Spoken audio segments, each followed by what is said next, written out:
Welcome to iDream. It's me Anusha Kummal. ఇవాళ మన guest doctor Sridhar, physiotherapist. నమస్తే డాక్టర్. నమస్తే అండి. ఈ మధ్య ఒబేసిటీ చాలా చూస్తున్నాం. పర్టికులర్ గా లేడీస్ లో కొంచెం ఎక్కువగానే ఉంది. WHO రిపోర్ట్స్ అవి మనం రీసెంట్ గా చూసాం. యాహ్! అయితే ఒబేసిటీ తగ్గడానికి వ్యాయామం చేయాలి. బట్ ఫర్దర్ గా ఎలాంటి బాడీ పెయిన్స్ కానీ యూజువల్ గా మనం చూస్తుంటాం, మోకాళ్ళ నొప్పులు, నడు నొప్పి ఏదో ఒకటి వస్తూ ఉంటాయి. ఆ! సో అవేమీ రాకుండా ఒక ఫిజియోథెరపిస్ట్ గా ఎలాంటి ఇష్యూస్ రాకుండా మంచి వ్యాయామ పద్ధతులు ఏమన్నా ఉంటాయో చెప్పగలరా? యాహ్! డెఫినెట్‌గా అండి. హ్మ్. సో, యాక్చువల్‌గా ఈ ఒబెసిటీ అనేది యాక్చువల్లీ వెరీ హాట్ టాపిక్ అయిపోయిందండి ఇప్పుడు. అవును. సో, యాస్ మీరు చెప్పినట్టుగా లాస్ట్ టైమ్ చెప్పినట్టుగా WHO ఏదైతే మనకి ఒక సర్వే రిపోర్ట్ ఇచ్చిందో, హ్మ్. మన తెలుగు స్టేట్స్‌లో యూజువల్‌గా ఇప్పుడు అందరికీ ఒబెసిటీ అనేది చాలా చాలా ఎక్కువైపోతుంది. అవును. సో, బేసిక్‌గా అసలు ఒబెసిటీ ఎందుకొస్తుంది? దాని తాలూకు సింప్టమ్స్ ఏంటో ఫస్ట్ చూసుకొని, దాని తర్వాత మనం దాన్ని ఎట్లా మనం ఒక కంట్రోల్‌లో పెట్టొచ్చు, దానికి ఏ ఎక్సర్సైజ్ చేస్తే బెటర్ ఉంటది. హ్మ్. సో, మీరు చెప్పినట్టు జాయింట్ పెయిన్స్ గానీ, లేకపోతే బ్యాక్ పెయిన్ గానీ, నీ పెయిన్ గానీ అట్లాంటివి రాకుండా, ఎనీ సైడ్ ఎఫెక్ట్స్ రాకుండా గనుక అవును. మనం చేయొచ్చు. హ్మ్. సో, బేసికల్‌గా అసలు ఒబెసిటీ అంటే మీకు తెలుస్తుంది. యాక్చువల్‌గా చాలామంది అంటారు BMI 30 దాటితే గనక మనకి యాక్చువల్ ఒబెసిటీ కింద కన్సిడర్ చేస్తారు. హ్మ్. అసలు ఒబెసిటీ ఎందుకొస్తుంది మెయిన్‌గా అంటే అసలు హ్మ్. ఫస్ట్ ఆఫ్ ఆల్ మన అన్‌హెల్తీ డైట్ అండి. హ్మ్. అంటే ఇప్పుడున్న మనం ప్రెజెంట్ సిట్యుయేషన్స్‌లో ఇప్పుడు చూస్తే అంత ఫాస్ట్ కల్చర్‌లో హ్మ్. అందరూ చాలా మంది చూస్తే గనక అంత ఫాస్ట్ ఫుడ్ అలవాటయిపోయింది. హ్మ్. ఇప్పుడు మీరు బయటకెక్కడికైనా ఎళ్లారనుకోండి, ఒక హెల్తీ ఫుడ్ ఒక స్టోర్ చెప్పండి. ఒక హ్మ్. రెస్టారెంట్ చెప్పండి. లేకపోతే ఏదైనా ఒకటి చెప్పాలంటే కష్టం. అవును. అదే ఫాస్ట్ ఫుడ్ అనుకోండి, మీకు అడుగడుగునా ఒకొక్క ఫాస్ట్ ఫుడ్ సెంటర్ కనిపిస్తది. హ్మ్. ఎక్కడైనా తినొచ్చు. అవును. సో, మనం లాస్ట్ టైమ్ మేము ఒక ట్రిప్‌కెళ్తే అక్కడ ప్రతి చోట చాలా కామన్‌గా దొరికిందేంటంటే మ్యాగీ. హ్మ్. So, Maggi noodles. హ్మ్. ఎందుకంటే ఒక 2, 3 మినిట్స్‌లో అయిపోతది. అవును. సో, అదే దానికి కొంచెం అది ఎన్ని రోజులు తింటాం యాక్చువల్‌గా 1 వీక్ అదే తినలేం కదా! ఇప్పుడు ఎక్కడికైనా హ్మ్. ఎళ్ళినప్పుడు సడెన్‌గా తినాలంటే ప్రతిసారి మ్యాగీ తినాలని ఇబ్బంది. అది హ్మ్. Fast food. హ్మ్. సో, అది మనకు సరిగ్గా జీర్ణం అవ్వదు. లేకపోతే ఇంకొక సైడ్ ఎఫెక్ట్స్ వస్తూ ఉంటాయి. హ్మ్. ఒక హెల్తీ ఫుడ్ చూడాలంటే చాలా కష్టం. ఇప్పుడు మనం ఎక్కడికెళ్ళినా కూడా హెల్తీ హ్మ్. డైట్ హ్మ్. మనకో సలాడ్ కావాలన్నా కష్టం. ఏదో సబ్వేలో అట్లా ఎళ్తే చాలా గనక కష్టం. యాహ్! హ్మ్. సో, మనకు ఒక రకమైన హెల్తీ ఫుడ్ దొరకాలంటే కష్టం. అదే హ్మ్. ఫాస్ట్ ఫుడ్ అనుకోండి ఇట్లా మనకు ఒక ఎవ్రీ ఒక అడుగడుగునా మనకు ఫాస్ట్ ఫుడ్స్ హ్మ్. ఉంటాయి. సో, అవును. మనకి ఫస్ట్ అన్‌హెల్తీ డైట్ అనేది మన ఫస్ట్ హ్మ్. మెయిన్ రీజన్స్ అండి ఒబెసిటీ. ఇంకోటి ఓకే. అన్నిటికన్నా ఇంపార్టెంట్ ఏంటంటే మన సైకలాజికల్ ఫ్యాక్టర్స్. అంటే హ్మ్. మనం ఇప్పుడు వర్క్ లైఫ్ స్టైల్ తీసుకుంటే గనక హ్మ్. చాలా మందికి స్ట్రెస్ ఉంటుంది. హ్మ్. ఈ స్ట్రెస్‌తో ఆటోమేటిక్‌గా ఏంటంటే కొన్ని హార్మోనల్ ఇంబాలెన్స్ వస్తుంది. ఈ హార్మోనల్ ఇంబాలెన్స్‌తో క్రేవింగ్స్ పెరుగుతున్నాయి ఎస్పెషల్లీ. అవును. ఈవెన్ ఫీమేల్స్‌లో క్రేవింగ్స్ పెరుగుతున్నాయి. మేల్స్‌లో క్రేవింగ్స్ హ్మ్. పెరుగుతున్నాయి. ఫర్ ఎగ్జాంపుల్ నాకు రీసెంట్‌గా ఒక క్లయింట్ వచ్చారు. హ్మ్. సో, ఆవిడ చూడడానికి ఫిట్‌గా ఉన్నారు. బట్ ఒబీస్ ఉన్నారు. హ్మ్. ఓకే.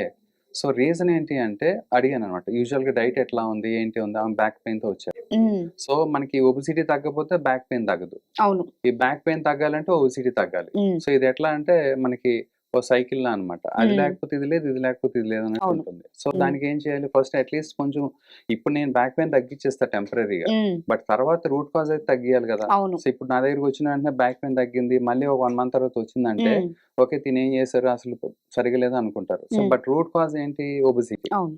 సో, ఈ ఒబెసిటీని తగ్గిస్తే గనక అప్పుడు మనకి రిజల్ట్స్ బావుంటాయి. హ్మ్. సో, అప్పుడు మనకి బ్యాక్ మీద లోడ్ పడకుండా ఉంటుంది. సో, నేనొకసారి మొత్తం హిస్టరీ అంతా తీసుకుంటూ ఉంటే, తను చెప్పడం ఏంటంటే, మార్నింగ్ హెల్త్ డైట్ చెప్పారు. హ్మ్.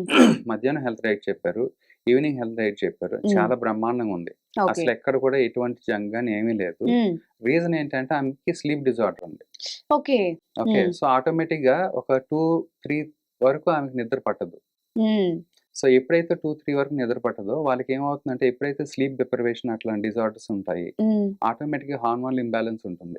ఓకే. హార్మోనల్ ఇంబాలెన్స్ వలన వాళ్ళకి క్రేవింగ్స్ ఉంటాయి. అంటే హ్మ్. Midnight cravings. హ్మ్. ఎస్పెషల్లీ స్వీట్స్, చాక్లేట్స్ అట్లాంటివి తినాలని క్రేవింగ్స్ ఉంటాయి. ఓకే. సో, అప్పుడేం చేసేవాళ్ళు ఈవిడ ఫ్రిడ్జ్‌లో కంపల్సరీ చూస్తే ఒక కేజీ స్వీట్స్, హ్మ్. డిఫరెంట్ డిఫరెంట్ చాక్లేట్స్ ఉంటాయి. హ్మ్. సో, ఫ్రిడ్జ్‌లోకెళ్ళడం, ఓపెన్ చేయడం ఫ్రిడ్జ్ ఓపెన్ చేసి చాక్లేట్ హ్మ్. 12:00, 1:00 లేకపోతే ఏదైనా స్వీట్ తినడం. హ్మ్. ఇప్పుడు మార్నింగ్ చేసిన డైట్ అంతా ఏమైంది? మొత్తం పోయినట్టేగా? పోయింది. అవును. సో, ఆటోమేటిక్‌గా నైట్ ఏదైతే తింటున్నారో అది ఇంకా హ్మ్. Full calories. హ్మ్. ప్లస్ నైట్ సరిగ్గా జీర్ణం అవ్వదు. హ్మ్. సో, ఆటోమేటిక్‌గా ఏమవుతుందంటే మనకి ఫుల్‌గా ఒబెసిటీ అయ్యే అవకాశం ఉంటుంది. ఓకే. ప్లస్ స్లీప్ డిప్రైవేషన్‌లో మనకి స్ట్రెస్ కూడా పెరుగుతుంది. హ్మ్. స్లీప్ సైకిల్ కూడా డిస్టర్బ్ అవుతుంది. హ్మ్. సో, మనకి యూజువల్‌గా 6-8 అవర్స్ స్లీప్ ఉండాలంటారు. హ్మ్. బట్ మీరు 3:00 పడుకుంటే మనకి మార్నింగ్ అయ్యేటప్పటికి ఏదో ఒక డిస్టర్బెన్స్ స్టార్ట్ అవుతది. యూజువల్‌గా హ్మ్. ఎప్పుడైనా చూడండి మీరు ఎర్లీ మార్నింగ్ ఒక 3కో ఎంతకో పడుకుంటే హ్మ్. ఎంత 3, 4కి పడుకున్నా కూడా మీరు మాక్సిమం ఒక 9 లేకపోతే 10 మాక్సిమం 11 వరకు లేచిపోతారు. అవును. అది కూడా డిస్టర్బ్డ్ స్లీప్ ఉంటది. అంటే అవును. మనకి సౌండ్ స్లీప్ లాగా మనం 10కో, 11కో హ్మ్. పడుకున్నంతగా హ్మ్. మనం 3కో, 4కో పడుకుంటే ఉండదు. హ్మ్. సో, అప్పుడేమవుతుందంటే స్లీప్ డిప్రైవేషన్ అవుతుంది. So, okay. ఎప్పుడైతే స్లీప్ డిప్రైవేషన్ వస్తుందో నెక్స్ట్ డే వర్క్ అనేది చాలా హెల్తీగా ఉండదు. అవును. సో ఏదో మనం బరువుగా పనిచేస్తున్నట్టు ఉంటది. హ్మ్. లేకపోతే రోజంతా చాలా డల్‌గా ఉన్నట్టు ఉంటది. హ్మ్. ఏదో మనకి యాక్చువల్లీ చెప్పాలంటే మా చిన్నప్పుడు మా ప్రొఫెసర్ ఒకాయన చెప్పేవాళ్ళు. Hmm. Sleep deprivation is nothing but you are drinking 2-3 bottles of full alcohol అని. ఓకే. అంటే అంత బ్రెయిన్ పనిచేయదనమాట. అంత హ్మ్. యాక్టివ్‌గా ఉండదు. హ్మ్. సో ఎప్పుడైతే యాక్టివ్‌గా ఉండదో మనకి పొద్దున్న నుంచి సాయంకాలం వరకు యాక్టివ్‌గా ఉండదు గదా! హ్మ్. ఆటోమేటిక్‌గా బేసల్ మెటబాలిక్ రేట్ కూడా మారిపోతుంది. ఈ హ్మ్. స్లీప్ డిప్రివేషన్ గాని, ఈ ఒబెసిటీ గాని అన్నీ తీరా ఓకే. చూసుకుంటే. సో దీనికి అంతటికి రీజన్ ఏంటి? Unhealthy food. హ్మ్. సో ఈ అన్‌హెల్తీ ఫుడ్‌లో చాలా వరకు మనకి ఒబెసిటీ పెంచే హార్మోన్స్ ఇప్పుడు మనకి ఇప్పుడు మిల్క్ తీసుకోండి. హ్మ్. అసలెక్కడ మనకి ఆర్గానిక్ మిల్క్ దొరుకుతుందో తెలీదు. అవును. సో అన్నిటికి వాళ్ళు స్టెరాయిడ్స్ అని ఏస్తున్నారు. ఇప్పుడు మన చికెన్ తీసుకొని అన్నిటికి స్టెరాయిడ్స్ ఏస్తున్నారు. మీరు చాలా మంది చెప్తా ఉంటారు. చాలా హ్మ్. మంది ఛానెల్స్ కూడా చెప్తున్నారు. హ్మ్. మనకి చికెన్ బయట తినొద్దు. లేపోతే ఈ మిల్క్ ఎక్కువ తాగొద్దు. ఇప్పుడు ఎస్పెషల్లీ చెప్పాలంటే ఇంకో నొటేషన్ వచ్చిందేంటంటే హ్మ్. ఇప్పుడున్న కిడ్స్‌కి హ్మ్. మిల్క్ అసలు తాగిపియొద్దు అని. అవును. సో దానివల్ల ఏమవుతుందంటే హార్మోనల్ ప్రాబ్లమ్స్ వచ్చి తొందరగా మెచ్యురేషన్ వస్తుంది వాళ్ళకి. అవును. మీరు చూస్తే గనక అందుకే వేగాన్ అయిపోతున్నారు అవును. అందరూ. ఆ! హ్మ్. అందుకని చిన్నప్పుడు దాదాపుగా కిడ్స్ అంటే ఎస్పెషల్లీ హ్మ్. ఫీమేల్స్ మెచ్యూరిటీ అనేది ఒక 13, 14 ఇయర్స్‌కి అవును. వచ్చేది. ఇప్పుడు 9 ఇయర్స్‌కి, 10 ఇయర్స్‌కి వచ్చేస్తుంది. సో అవును. రీజన్ ఏంటి అంటే ఈ అడల్టరేషన్ ఆఫ్ ఫుడ్ అని చెప్తున్నారు హ్మ్. చాలామంది.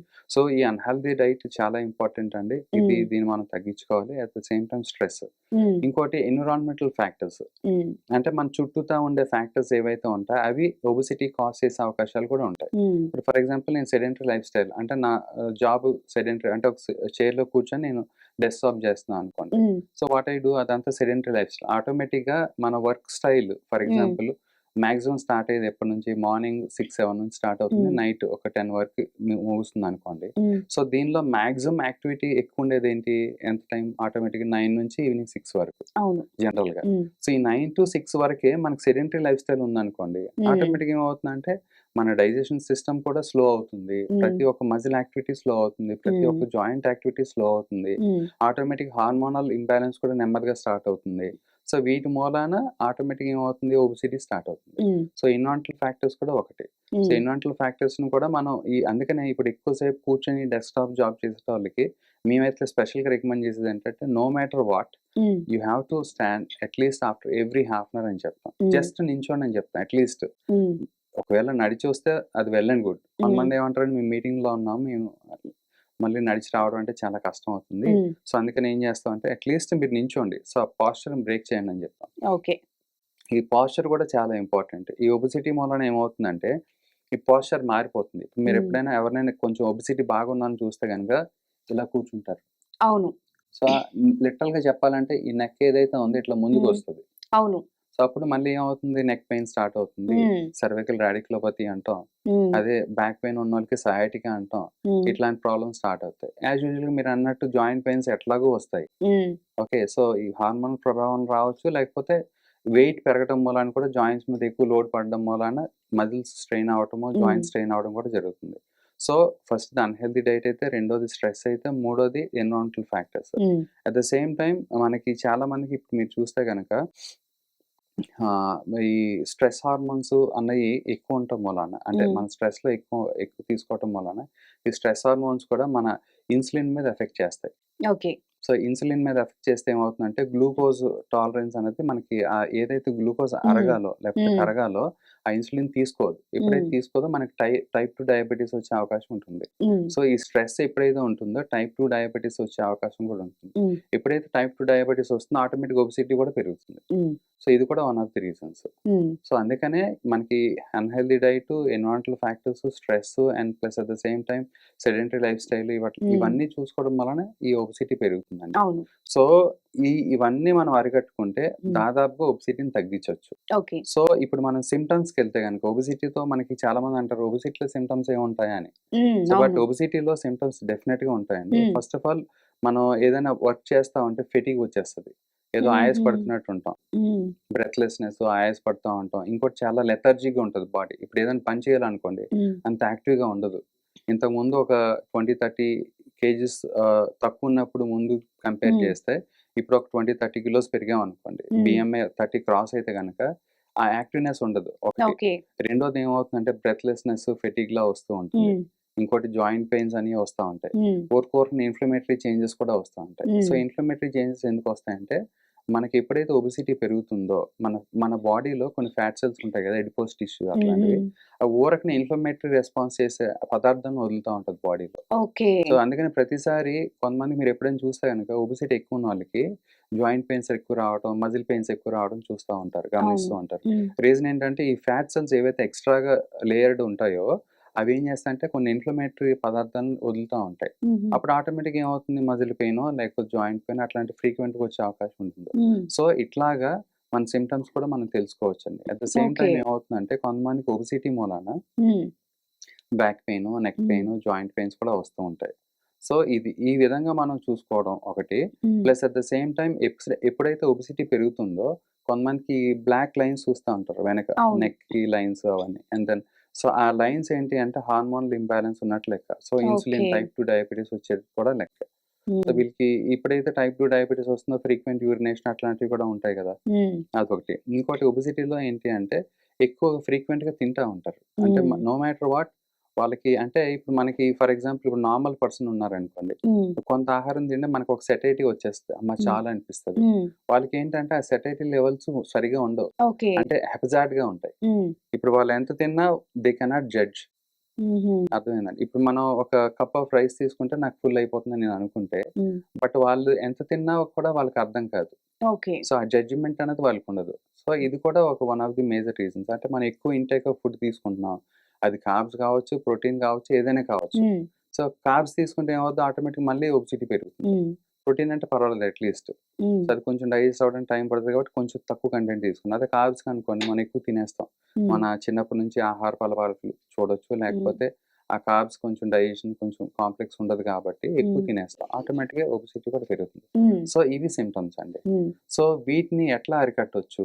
హ్మ్. ఇది ఎక్సర్‌సైజ్ ద్వారా తగ్గించొచ్చా లేదా అనేది ఒక పెద్ద మిత్ అయిపోయింది అందరికి. అవును. సో, ఇప్పుడు నాకు చాలా మంది వస్తారు. కొంతమంది ఏమంటారంటే నాకు జాయింట్ పెయిన్స్ వచ్చినాయండి, మోకాళ్ళ నొప్పులొచ్చినాయి, హ్మ్. లేకపోతే లో బ్యాక్ పెయిన్ వచ్చింది, యాంకిల్ పెయిన్స్ వస్తున్నాయి. మరి ఎట్లా అండి?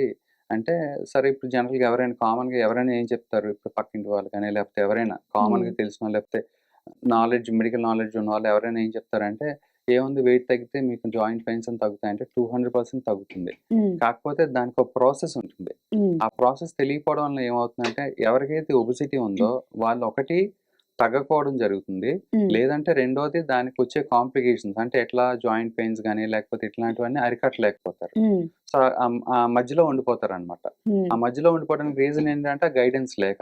అవును. సో, ఇప్పుడు డైరెక్ట్‌గా ఒబీస్‌గా ఉన్నోళ్ళు డైరెక్ట్‌గా జిమ్‌కెళ్ళలేరు. అవును. సో, ఏమవుతుంది, జిమ్‌లో ఎళ్తే గనక మీరు చూస్తే గనక ఆల్రెడీ ఎంతో కొంత జాయింట్ పెయిన్సో లేకపోతే ఏదో ఉంటే మళ్ళీ గనక పెయిన్స్ ఎక్కువవుతాయి. అది ఎగ్జాక్ట్‌లీ. మధ్యలో ఆపేసే అవకాశం అవకాశం కూడా ఉంటుంది. ఉంటాయి. హ్మ్. ఎగ్జాక్ట్‌లీ. సో, మళ్ళీ ఏం చేస్తారు, మళ్ళీ స్ స్ going back to sedentary life అవును. స్టైల్. సో, ఒకటి సెడెంటరీ లైఫ్ స్టైల్ ఒకటే వచ్చేస్తుంది. హ్మ్. ఇంకోటి పెయిన్స్ ఉన్నాయని ఇంకా స్ట్రెస్ పెరుగుతా ఉంటది. ఈ హ్మ్. స్ట్రెస్ పెరగడం వల్ల ఇంకా ఫుడ్ హ్యాబిట్స్ అన్ని మారిపోతాయి. అండ్ ఫుడ్ డైట్ గాని అవన్నీ మనం ఎంత హ్మ్. తీసుకున్నా కూడా అది సరిగ్గా తీసుకోలేరు. సో, ఆటోమేటిక్‌గా ఈ ఫుడ్ క్రేవింగ్స్ నేను చెప్పినట్టు అవి కూడా హ్మ్. పెరిగిపోతాయి. సో, అందుకని ఇది ఒక రకమైన ఎక్స్‌ట్రా యాడింగ్ స్ట్రెస్. హ్మ్. నేను చేద్దాం అనుకుంటా కానీ నా బాడీ సహకరించదు. సహకరించట్ల. సో, హ్మ్. దానికి కూడా ప్రాపర్ గైడెన్స్ కావాలి. హ్మ్. దీనికి మేమేం చేస్తామంటే యూజువల్‌గా ఎవరికైనా బ్యాక్ పెయిన్ గాని, లేకపోతే జాయింట్ పెయిన్స్, నీ పెయిన్స్ గాని, యాంకిల్ పెయిన్స్ వస్తే గనక హ్మ్. ఫస్ట్ ఆఫ్ ఆల్ మీకెక్కడ లాక్యునాస్ ఉన్నాయి, అంటే మనకెక్కడ ప్రాబ్లమ్స్ ఉన్నాయో ఐడెంటిఫై చేసి హ్మ్. వాటిని ఫస్ట్ పెయిన్ లేకుండా చేస్తాం. ఓకే. హ్మ్. ఆ పెయిన్ లేకుండా చేసే దానిలో మెయిన్‌గా ఏంటంటే ఫస్ట్ పెయిన్ ఉందనుకోండి, హ్మ్. పెయిన్ మేనేజ్‌మెంట్ చేస్తాం. దాని తర్వాత యూజువల్‌గా ఒబెసిటీలో ఏమవుతుందంటే మజిల్ స్ట్రెంత్ తగ్గుతుంది. హ్మ్. బేసల్ మెటబాలిక్ రేట్ తగ్గిపోతుంది. హ్మ్. ఎప్పుడైతే మజిల్ స్ట్రెంత్ తగ్గిపోతుందో వాళ్ళకి ఆస్టియోపోరోసిస్ కూడా వస్తుంది. అవును. సో, ఇవన్నీ ప్రాబ్లమ్స్ ఒక్కొక్కటి చైన్‌లా అంటే లింక్‌లా హ్మ్. అన్నమాట. సో, ఎప్పుడైతే ఇప్పుడు మీరు చాలామంది యంగ్ జనరేషన్స్ చూస్తే అరౌండ్ లైక్ 25-30 ఇయర్స్ చూస్తే, ఇప్పుడు నేను చాలామంది చూస్తున్నాను ఆస్టియోపోరోసిస్ అనేది వచ్చేస్తుంది. హ్మ్. ఆస్టియోపోరోసిస్ అనేది యూజువల్‌గా మనం ప్రీవియస్‌గా చూస్తే గనక ఒక 50 ఇయర్స్‌కో, అవును. 60 ఏజ్ ఇయర్స్‌కో వాళ్ళకి. వచ్చేది. ఇప్పుడేంటి, వీళ్ళకి చిన్న దెబ్బకు కూడా విరిగే ప్రమాదం ఎక్కువగా ఉండి, డెఫినెట్‌గా ఉంటుంది. భయానికి కూడా వెళ్లరు. వెళ్ళరు. వ్యాయామం హ్మ్. చేయరు. అది పెద్దవాళ్ళు. హ్మ్. బట్ ఇప్పుడు యంగ్ జనరేషన్‌లో కూడా ఆస్టియోపోరోసిస్ వచ్చేస్తుంది. హ్మ్. ఎందుకంటే బికాస్ ఆఫ్ ఒబెసిటీ. ఓకే. ఈ ఒబెసిటీ వల్ల ఏమవుతుంది, మజిల్ స్ట్రెంత్ తగ్గుతుంది. హ్మ్. ఎప్పుడైతే మజిల్ స్ట్రెంత్ తగ్గుతుందో ఆటోమేటిక్‌గా ఆస్టియోపోరోసిస్ హ్మ్. పెరుగుతుంది. సో, మనకు తెలియకుండానే ఏదో ఒక టెస్టో ఏదో ఒకటి చేసుకుంటూ ఉంటే ఆస్టియోపీనియా, ఆస్టియోపోరోసిస్ వస్తుంది. హ్మ్. సో, మళ్ళీ ఒక స్ట్రెస్. అరే! అవును. మళ్ళీ దీనికి ఆస్టియోపోరోసిస్ వచ్చేసింది, లేకపోతే ఆస్టియోపీనియా వచ్చేసింది. మళ్ళీ దీన్ని ఎట్లా తగ్గించాలి? లేకపోతే ఎట్లా మనం క్రమబద్ధీకరించాలి? అదొక హ్మ్. డౌట్. సో మళ్ళీ అదేం చేయాలో తెలియదు. సో అందుకని వీటన్నిటికీ బేసిక్ ప్రాసెస్ ఒకటేనండి. ఫస్ట్ పెయిన్ మేనేజ్మెంట్ తగ్గించుకోవటం, ఓకే. దాని తర్వాత మజిల్ స్ట్రెంత్ పెంచామనుకోండి, ఆటోమేటిక్గా ఏమవుతుందంటే ఆ జాయింట్ కొంచెం లోడ్ తీసుకునే కెపాసిటీ పెరుగుతుంది. ఇప్పుడు మీరు ఏదైనా నడవాలన్నా ఏదైనా చేయాలన్నా ఇప్పుడు నార్మల్ పర్సన్ తీసుకుంటే కనుక ఏదైనా యాక్టివిటీ తీసుకుంటే, ఎస్పెషల్లీ కొంతమంది నన్ను అడుగుతారు, నేను స్టెప్స్ ఎక్కొచ్చా, లేకపోతే స్టైర్ క్లైంబింగ్ చేయొచ్చా, లేకపోతే ఏమైనా ఒకవేళ జాగింగ్ చేయొచ్చా, వాకింగ్ చేయొచ్చా అని అట్లా అడుగుతూ ఉంటారు. సో ఇప్పుడు నార్మల్ వెయిట్ బిఎంఐ ఎక్కువ లేకుండా చూస్తే కనుక, నార్మల్ కరెక్ట్గా బిఎంఐ ఉంటే కనుక నడిస్తే కనుక ఒక 1 to 2 times of body weight పడుతుందండి మన బాడీ మీద, అంటే నీస్ మీద అనుకోండి ఫర్ ఎగ్జాంపుల్. అదే మెట్లు ఎక్కినప్పుడు తక్కువ పడుతుంది, 3 to 4 ఓకే. టైమ్స్ పడుతుంది. దిగేటప్పుడు 4 to 5 టైమ్స్ పడుతుంది. సో దిగేటప్పుడు ఎందుకు పడుతుంది అంటే మన బాడీ వెయిట్ ప్లస్ గ్రావిటీ రెండు యాడ్ అవుతాయి కాబట్టి దిగేటప్పుడు ఇంకా ఎక్కువ లోడ్ పడుతుంది నీ మీద. బట్ మనకి ఎక్కేటప్పుడు ఆయాసం వస్తుంది కాబట్టి మనం ఏమనుకుంటాం అంటే ఇది చాలా కష్టం అనుకుంటాం. బట్ వెయిట్ ప్రకారంగా జాయింట్స్ మీద లోడ్ చూసుకుంటే కనుక దిగేటప్పుడే ఎక్కువ ఉంటుంది. సో ఇది చాలా మందికి తెలియదు, అవగాహన ఉండదు. అవును. సో ఇప్పుడు వాకింగ్ అప్పుడు ఏమవుతుంది, 1 to 2 times of body weight పెరుగుతుంది. సో ఇప్పుడు అదే ఒబిసిటీ ఉన్న వాళ్ళకి ఏమవుతుంది, దాదాపుగా ఒక 2-3 టైమ్స్ ఎక్స్ట్రా పడుతుంది. అంటే నార్మల్ వాకింగ్ కూడా వాళ్ళకి కష్టమే. అది నార్మల్ వాకింగ్ చేసినా జాయింట్ పెయిన్స్ ఎక్కువ అవుతాయి. అది వాళ్ళకి తెలియదు. సరే నేను నార్మల్ వాకింగ్ చేశాను, దీనికే మళ్ళీ నొప్పి ఎక్కువ అయిపోయింది అని చెప్పి మళ్ళీ ఇంటికి వచ్చేస్తారు. అవును. అప్పుడు మళ్ళీ ఏమవుతుంది, మళ్ళీ సెడెంటరీ లైఫ్ స్టార్ట్ అవును. అవుతుంది. సో అందుకని మేము ఏం చేస్తాం అంటే స్ట్రెంథనింగ్ ఇవన్నీ చేసి ఆ జాయింట్కి మంచి స్టెబిలిటీ ఇచ్చిన తర్వాత, first of all me body మీద ఏది యాక్సెప్ట్ చేస్తుంది అంటే, కొంతమందికి స్విమ్మింగ్ అలవాటు ఉండొచ్చు, కొంతమందికి సైక్లింగ్ అలవాటు ఉండొచ్చు, కొంతమందికి వాకింగ్ అలవాటు ఉండొచ్చు. And at the same time what is your mind is liking, అంటే మీకు ఏది ఇష్టమో అది మీరు పిక్ చేసుకోండి. అప్పుడు ఏమవుతుందంటే ఎప్పుడైతే మీకు ఏది ఇష్టమో అది చేస్తే you feel some rush in your hormones. అప్పుడు పాజిటివ్ హార్మోన్స్ రిలీజ్ అయ్యి ఎండార్ఫిన్స్ అట్లాంటివి, అప్పుడు మీకు ఇంకా బెటర్గా ఉంటుంది. అదే ఓకే. ఇప్పుడు నాకు నచ్చని చేస్తే ఏమవుతుంది, నేను ఎంత చేసినా నాకు నచ్చదు. అవును. సో నెగిటివ్ హార్మోన్స్ రిలీజ్ అవుతాయి. సో మీకు నచ్చేది ఫస్ట్ సెలెక్ట్ చేసుకోండి. ఇట్లా స్టాటిక్ సైకిల్, కూర్చుని తొక్కిన సైకిల్ కానీ, లేకపోతే స్విమ్మింగ్ కానీ, లేకపోతే జస్ట్ వాకింగ్ కానీ అట్లాంటివి. సో వీటిలో నెమ్మదిగా స్ట్రెంథనింగ్ చేసాం కదా, ఆటోమేటిక్గా నెమ్మదిగా వీటిలో మనం ఇన్కల్కేట్ చేస్తాం. అప్పుడు ఫస్ట్ ఇనీషియల్గా మీరు ఒక 5 minutes చేయండి. ఏమైనా ఇబ్బంది అవుతుందా, లేకపోతే జాయింట్ పెయిన్స్ పెరుగుతుందా, లేకపోతే ఆయాసం ఏమైనా వస్తుందా, ఇట్లాంటివి చెక్ చేసుకుంటాం. చెక్ చేసుకున్న తర్వాత 5 minutes బెటర్గా ఉందనుకోండి, ఒక 3-4 days అదే సేమ్ 5 minutes కంటిన్యూ చేసి దాని తర్వాత 10 minutes చేయమని చెప్తాం. ఓకే. సో మళ్ళీ అది ఒక 3-4 days చేసి మళ్ళీ 15 minutes చేయమని చెప్తాం. సో మళ్ళీ అట్లాగా 15 to 20-30 minutes చేసుకోమని చెప్తాము. బట్ ఎప్పుడైతే హాఫ్ అన్ అవర్ రీచ్ అవుతుందో 15 minutes కి బ్రేక్ ఇమ్మని చెప్తాం. ఓకే. మళ్ళీ మన మన మన బ్రెయిన్ అంతా ఎక్కడ ఉండాలి, జాయింట్స్ మీద లోడ్ ఉండాలి. మనకి సడన్ గా ఒకేసారి 1 month లో వెయిట్ తగ్గిపోరు కదా. సో ఎంతైనా సో అది నార్మల్ వెయిట్ వచ్చేంత వరకు ఎంత టైం పడుతుంది, దాదాపుగా ఏం లేదన్నా ఒక 4-5 నెలలు ఈజీగా పడుతుంది. అట్లీస్ట్ కొంతమంది సంవత్సరాలు కూడా పట్టిన టైం కూడా ఉంది. సో అందుకని మనం ఎప్పుడు కూడా మన అడ్వైజ్ ఇచ్చేటప్పుడు బాడీ వెయిట్ ని దృష్టిలో పెట్టుకొని మనం కొంచెం కొంచెం పెంచుకుంటూ వెళ్ళాలి. అందుకని మేము ఏం చేస్తాం అంటే every 15 minutes కి బ్రేక్ ఇచ్చి కాసేపు కూర్చొని మళ్ళీ ఒక 15 minutes మీరు వాకింగ్ కానీ, జాగింగ్ కానీ, నాట్ జాగింగ్, వాకింగ్ కానీ, స్విమ్మింగ్ కానీ, సైక్లింగ్ కానీ, స్టాటిక్ సైకిల్ కానీ ఏదైనా చేసుకోని చెప్తాం. సో ఆ విధంగా మనం జాయింట్స్ మీద లోడ్ లేకుండా, జాయింట్స్ మీద ఇన్ఫ్లమేషన్ లేకుండా, మళ్ళీ పెయిన్స్ రిక్రియేట్ చేయకుండా, పెయిన్స్ ప్రివెంట్ చేస్తూ నెమ్మదిగా యాక్టివిటీలోకి స్టార్ట్ చేస్తాం. సో దాని తర్వాత కొంచెం వెయిట్ బెటర్ అయిన తర్వాత అట్లీస్ట్ ఒక 25% or 30% వెయిట్ తగ్గిన తర్వాత జనరల్గా కొంచెం ఇంటెన్సిటీ ఆఫ్ ఎక్సర్సైజ్ పెంచుతాం. ఎప్పుడైతే ఇంటెన్సిటీ ఆఫ్ ఎక్సర్సైజ్ పెంచుతాం ఆటోమేటిక్ క్యాలరీ బర్నింగ్ ఎక్కువ పెరుగుతుంది. ఎప్పుడైతే మజిల్ స్ట్రెంథనింగ్ పెరుగుతుందో ఆటోమేటిక్గా ఆస్టియోపీనియా కానీ, ఆస్టియోపోరోసిస్ కానీ తగ్గుతుంది. సో వీటిలో ఎప్పుడైతే మనం స్ట్రెంథనింగ్ ఎక్సర్సైజ్ స్టార్ట్ చేస్తామో బేసల్ మెటబాలిక్ రేట్ కూడా పెరుగుతుంది. అంటే మనం కూర్చున్నా కూడా మన బాడీ మెటబాలిజం అనేది పెరుగుతుంది. అది ఇంతకుముందు చాలా తక్కువ ఉంది వాళ్ళకి, ఎందుకు ఒబిసిటీ మూలాన. సో ఎక్కువ పని చేయటం మూలాన ఆటోమేటిక్ బేసల్ మెటబాలిక్ రేట్ తగ్గుతుంది. ఒబిసిటీ ఇప్పుడు ఎప్పుడైతే వెయిట్ తగ్గుతుందో ఆటోమేటిక్ బిఎంఆర్ కూడా పెరుగుతుంది. ఎప్పుడైతే బిఎంఆర్ పెరుగుతుందో క్యాలరీ బర్నింగ్ కూడా ఎక్కువ ఉంటుంది. సో ఆటోమేటిక్ గా మీరు రెస్ట్ లో ఉన్నా కూడా క్యాలరీస్ బర్న్ అవుతూ ఉంటాయి కదా, దట్ విల్ హెల్ప్ అనమాట. సో అందుకనే స్ట్రెంథనింగ్ ఎక్సర్సైజ్ చాలా చాలా important. At the same time aerobic exercise కూడా ఇంక్లూడ్ చేస్తాం. అంటే బోత్, అంటే strengthening exercise important, at the same time aerobic exercise కూడా ఇంపార్టెంట్.